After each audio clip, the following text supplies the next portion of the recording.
it's your boy Bo Benson. And right now, bro, I don't know what's gonna come from this video. I don't know if it's real or fake. The day the police dropped a bomb in Philadelphia, bro. What in the what? Bro, they said the police. She talking about I was there. There is a small war underway on a street in Philadelphia tonight. There was gunshots, thousands of rounds of bullets from the police. Police moved in with tear gas and water cannon. They wanted to kill our children. I had recommended to use an explosive entry device. The house shook. Smoke was coming in, so we knew they dropped a bomb on us. Police allowed the blaze to burn an hour and a half before calling in firefighters. I don't care what they said. There was no justification for what they did. They done burn up 2 blocks. Explain that. I never imagined that the government would drop a bomb on a row house in Philadelphia. It's an embarrassment to the city of Philadelphia. My name is Ramona Africa, and I was there when the police dropped a bomb on me and my family May 13th of 1985 and killed 11 of my family members. I was there. 11. I was born and raised in West Philadelphia. I went to Temple University. They doing shit like that. And I was headed to law school. But after I met MOVE, I wanted to be a revolutionary. MOVE is a revolutionary organization founded by John Africa that believes in revolution, not in fighting and bloodshed, but true revolution. I joined MOVE in 1979. I was listening to what was happening with MOVE and could not believe that the cops were attacking MOVE the way they were. Until today, there was a house in Philadelphia filled with people who for years confounded everybody. They called themselves MOVE and never said what that meant. They tried to live in the city as if it were the forest, ignoring modern plumbing, trash collection, or rat control. They offended the neighbors first and then the city, which ordered them out last year. Today, the city went to move them. As firemen crawled forward with a water hose, shots rang out.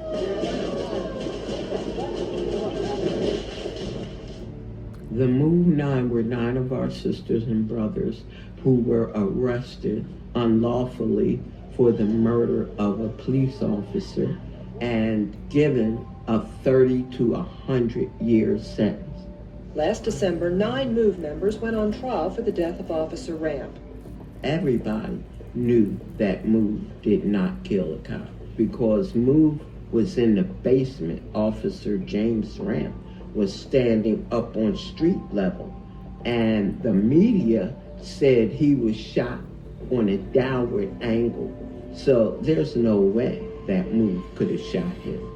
They wear their hair in dreadlocks because they reject combs as symbols of industrialization, which their back to nature philosophy opposes. Their basic goal is to overthrow the present system of government, which they consider to be corrupt.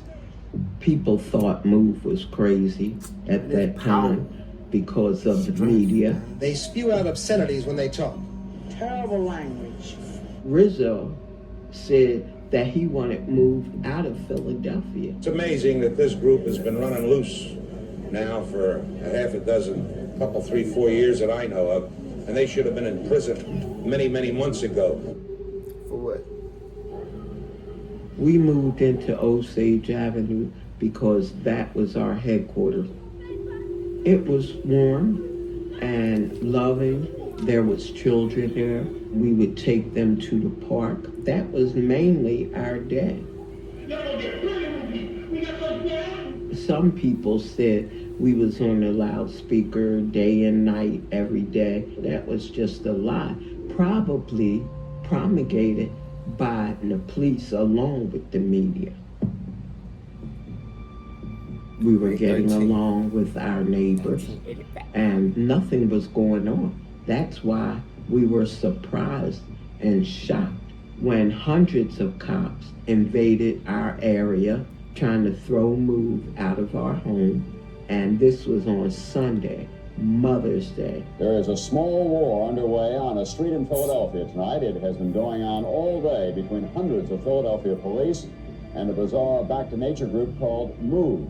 Nothing happened all day, but that night, Gregor Sambour, the police commissioner, got on a loudspeaker and said, "Attention, Move, this is America. You have 15 minutes to come out." This is America. Well, obviously we didn't come out because we knew they wanted to kill us. They didn't want to arrest us. They could have done that anytime. It was shortly before 6 a.m. when police moved in with tear gas and water cannon to evict members of the extremist group Move. When we were in the basement for a while, we didn't feel anything. And then the water started coming down on us. I mean, rushing down on us. What we intended to do was to create a diversion on the roof of the Move compound. It was hard to breathe. Our children were soaking wet. And then they started with the tear gas. Tear gas started coming in. We grabbed the blankets and they was wet, and then we put them over our heads and started laying down. They blew a hole in the house to the left of us to try to come through it to come after us. What we wanted them to do was to come out of the front of 6221 Osage and surrender. We tried to get out after that. We tried to bring the kids out and we shot back into the house. A gun battle erupted.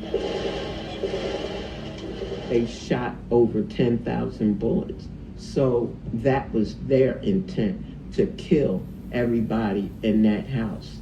So I don't think that they should kill the people and their babies. They should find another solution. After that, that's when the silence was. It was a long interval of silence, and we didn't know what they were doing. We felt comfortable for a minute. And then the bomb was dropped. The house shook. It shook. And then we start feeling the heat and the smoke, which we knew wasn't tear gas.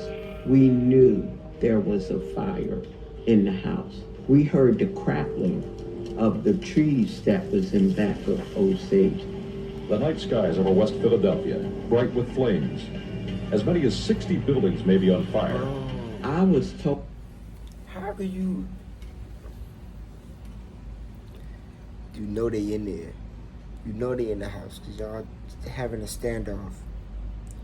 What makes a sergeant or a deputy be like, all right, cool, Commissioner, we're gonna go drop a bomb? A fucking bomb? And I saw newspaper issues about people yelling to the firefighters to put the fire out. Why wasn't they putting the fire out? They dropped the bomb on the house to take care of one Move family. One Move out, they done burn up 2 blocks. Explain that. It was all in the newspaper that Sambour told the fire commissioner to let the fire burn. The fire burned for an hour and a half before police called in firefighters. Tonight, it is unknown exactly how many Move members may have escaped the blaze, or how many, perhaps, were trapped inside. We all decided we was coming out, and we were bringing the children out of the house and hollering to the police, we're coming out, we're bringing the children out. And their response was gunshots. Bertie was right behind me. So when I decided to come out, I grabbed him. And that's how we both got out of that house, that blazing inferno. Police grabbed me and arrested me and put handcuffs on my arms, even though I was burnt. And they grabbed Bertie and put him in a police van and took him away. I never saw him again. In the hospital, I was looking for the rest of my family to come in, and nobody came in behind me. And that's when I knew some of my family, at least, were dead. Philadelphia police this morning continue searching for more bodies in the burned rubble of a West Philadelphia neighborhood. One by one, more bodies of MOVE members were found in the rubble of their fortress home. The toll now higher than most had expected. 5 children and 6 adults. Nobody was ever arrested for the murder of my family. Nobody went to jail but me. I was arrested. I was the only one put on trial for arson, conspiracy, everything that they did, they charged me with. The jury found me guilty. I was sentenced to 16 months to 7 years. So I did the whole 7 years. I haven't been back to Osage Avenue since May 13th of '85. It was 61 or so houses burnt. It was damaged to the core. The people that lived on there took a while to come back. Some of them never came back. City taxpayers spent $33 million to rebuild the houses. The homes that was rebuilt, they had sinking foundations. They got leaky roofs. The electricity was messed up. They looked like project houses. Today, I still have the burn scars from May 13th of '85, and some people have told me you should get cosmetic surgery. They can take that off. And I'm saying, why would I want to take it off? I want to be reminded. Our significance today is the consistent example of MOVE. Keep fighting, no matter what, because people can look at MOVE and say, I don't want to be in jail for 30 or 40 years. I don't want to die. I don't want to have a bomb dropped on me. But the thing is, you can die any day of the week in this country being killed by police. People ought to take the lesson from MOVE and stand up for what is right. As long as we can fight, we're going to fight.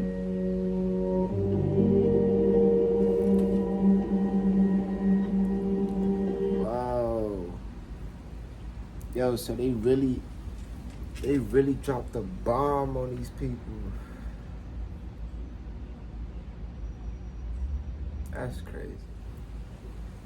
And I just want to say, man, damn, that one was crazy, you feel me? I'm black myself, you feel me? I stand up for the black community. I stand up for all races. We don't need to be doing people like that, bro. The police, bro, that's crazy. That's crazy right there, bro. And I feel for them, and I feel for the whole family. I feel for the whole movement. And that's wild, bro. Boom! It's about Bo Emancipated, Benny Blogs, JG family. Tap in, stay tuned for the next video. Let's go. Yeah, when I was young, they told me go out and get it. And no shit cuss up on this corner, stack it 20s and 50s. No pillow talking to these hoes, cause they gon' tell all your business.